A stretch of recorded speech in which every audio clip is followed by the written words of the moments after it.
I'm Clif Garboden, and in 2004 I was diagnosed with stage 4 neck cancer.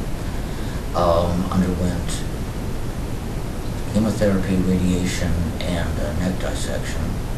The cancer is bad enough, but the treatment, for all that it keeps you alive, creates all sorts of, collateral handicaps. For example, my voice, this big scar on my neck, my difficulty swallowing. I had one situation where I went to my primary care physician, and she very sensibly did a blood test that checked performance of my thyroid. I ended up paying for that test. Now, it's not as if I actually needed that test. That test was duplicated because my oncologist made sure, my primary oncologist made sure that I have all the tests I need through Dana-Farber and Mass General. The reason that they ended up doing that my primary care physician ended up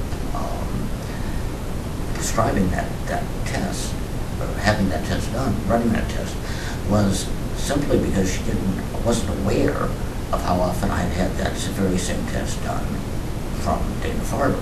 My medical record is this stack of papers about this thick. Nobody wants to read it. But the actual history of treatment and all of that stuff is available online through Mass General, Dana-Farber, and the whole partner system. So what needs to happen, I think, is that doctors down the line not only have access to everybody's medical records, to your medical records online, but need to be trained to look at them and to use them and to care about them and to notice, well, he's had this test, there's no sense in my having it run again. It's a waste of money. It is a waste of money because the information needs to be shared not just with the patient, but with every doctor who sees that patient afterwards. And I'd be perfectly happy to carry it to them in my hand on a piece of paper. My experience with that huge medical file of mine is that nobody has time to look at it. I think if somehow that information can be simplified to the point where the patient, as well as all the medical personnel who see that patient afterwards, after the